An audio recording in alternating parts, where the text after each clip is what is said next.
Você costuma se sentir cansado no meio do dia enquanto você estuda? Ou tem aqueles momentos que bate uma desmotivação que parece que não vai embora? No vídeo de hoje eu vou te mostrar como resolver isso com mudanças na sua rotina que vão te trazer muito mais disposição. Mas calma, esse não é só mais um vídeo dizendo que você precisa dormir melhor ou praticar atividade física, porque disso você já sabe.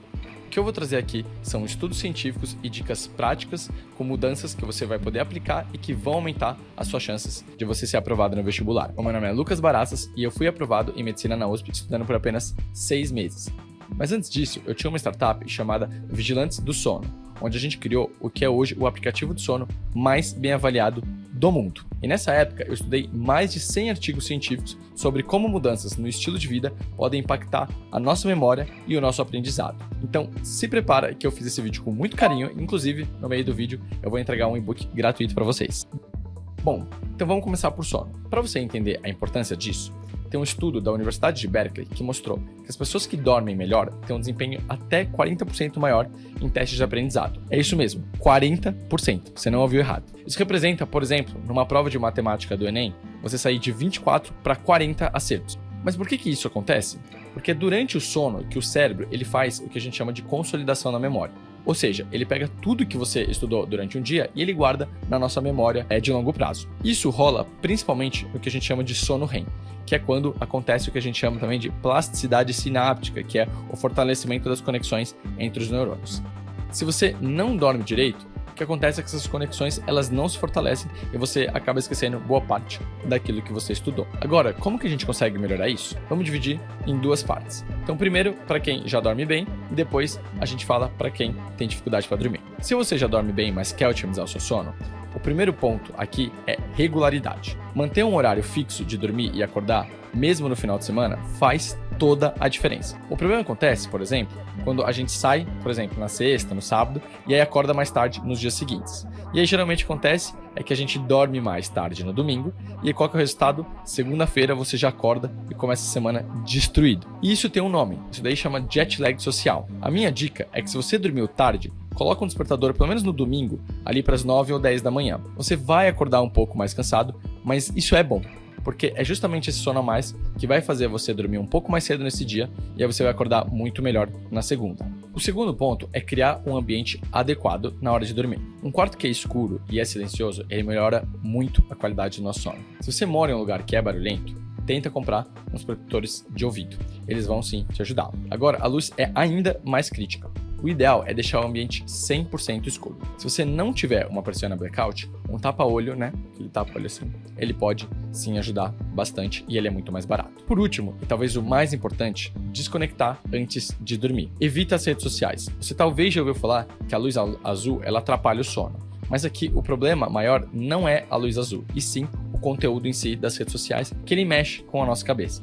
Você vai ver um monte de coisa ali que vai te deixar mais ansioso, mais triste ou até mesmo com raiva. Eu mesmo, para relaxar e desconectar dos estudos no ano do vestibular, eu sempre assistia um episódio do House antes de dormir, que além de ser uma coisa leve, me deixava ali motivado a seguir naquele caminho, naquela missão de ser aprovado para a medicina. Agora, se você deita a cabeça e não desliga, eu sei como isso é frustrante. Uma técnica que tem evidência científica que me ajudou muito foi o estacionamento de ideias. Antes de dormir, pega um papel e anota ali tudo o que está te preocupando, ou as tarefas que você vai ter que fazer no dia seguinte. Tenta colocar um prazo de quando você vai resolver cada uma delas. Isso sim ajuda a esvaziar a sua cabeça, né? Você vai ficar com muito menos preocupação e evita uma coisa que a gente chama de efeito Zeigarnik Effect. Pensamentos ruminantes, eles despertam você no meio da noite. Agora, se você já sofre com insônia há muito tempo, vale a pena buscar uma solução mais estruturada.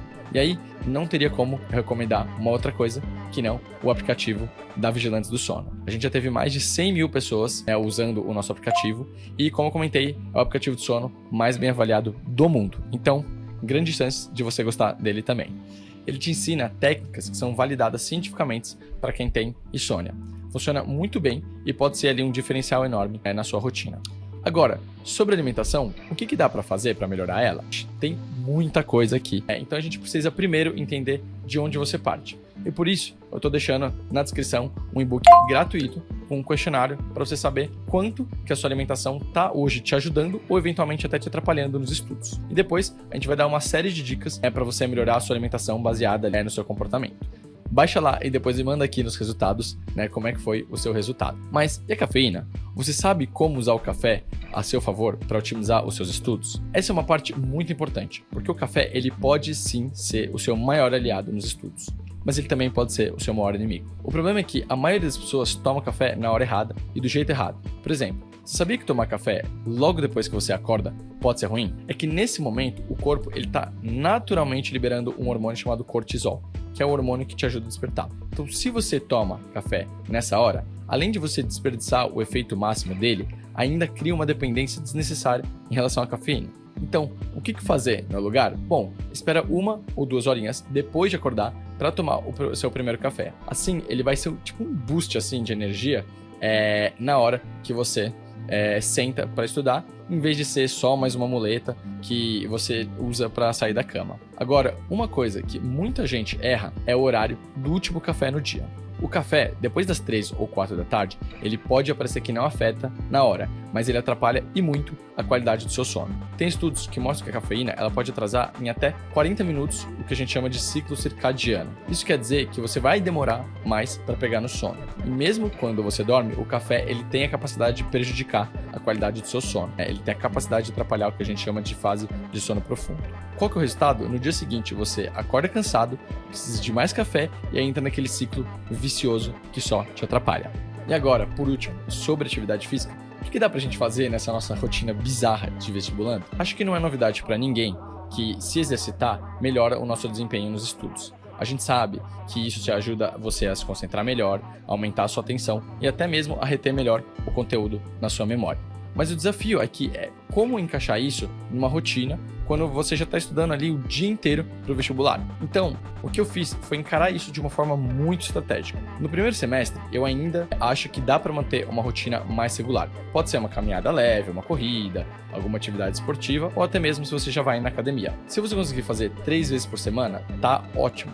Agora, no segundo semestre, quando a carga de estudos começa a aumentar e aí o tempo começa a ficar mais apertado, a minha ideia é sim reduzir um pouco, mas sem parar completamente. O que foi que eu fiz nessa hora? No lugar de 1 hora de atividade intensa de treino, eu comecei a encaixar algumas sessões rápidas, de 10 a 15 minutos de HIIT, que são aqueles treinos ali de alta intensidade, e é muito simples. Você pode, inclusive, na sua casa, você vê lá no YouTube treinos de HIIT. Vou colocar alguns deles aqui na descrição. E eles são muito rápidos, às vezes alguns deles são de 7 minutos. E aí você se exercita muito rápido e, somando isso mais um banho, em 15 minutos você já está ali de volta estudando. Mas a estratégia que eu mais fiz foi fazer atividades leves enquanto eu estudava. Então, por exemplo, em vez de ficar sentado no sofá fazendo flashcards no Anki, eu ia pra esteira, ou pra bicicleta ergométrica, aí eu colocava o Anki e eu começava ali no celular, enquanto eu caminhava ou fazia a bicicleta, eu, fazia o Anki, ou às vezes eu tava assistindo uma aula de humanas, de história, de geografia, e eu, ia caminhando. Isso me ajudava a estudar ao mesmo tempo, enquanto eu me mantinha ativo. Então, mesmo que fosse só uma caminhada leve, por 40 minutos ou 1 hora, já era o suficiente para eu não passar aquele dia parado. A grande sacada aqui é entender que a atividade física não precisa ser perfeita. É melhor fazer 10 minutos por 4 ou 5 dias na semana do que ir um dia só na academia e ficar lá 2 horas. Então a palavra aqui, chave, é consistência. E é importante ouvir o seu corpo também. Se você está sempre cansado, desmotivado e com sono durante as aulas, isso pode ser sinal de que está faltando atividade física ou que o seu sono não está em dia. Então, a minha sugestão é mantém essa regularidade mínima. Adapta a intensidade conforme o semestre que você tiver e sempre que possível combine o estudo com algum movimento. Foi assim que eu consegui estudar o máximo de tempo possível sem abrir mão de cuidar do meu corpo e da minha mente. E sinceramente, essa foi uma das, eu acho que maiores vantagens que eu tive em relação à maioria das pessoas. Porque enquanto eles estavam só estudando, eu estava praticando atividade física, e enquanto eles estavam praticando atividade física, eu também estava estudando. Bom, agora você já sabe como ajustar isso na sua rotina para voar nos estudos. Mas não adianta nada estudar o ano inteiro e não chegar 100% no dia da prova, não é isso? Então, eu vou compartilhar no próximo vídeo as táticas que me ajudaram a chegar muito focado e confiante no dia da prova. Inclusive, eu vou contar como essas estratégias me fizeram acertar 89 questões no segundo dia do Enem. Te vejo no próximo vídeo.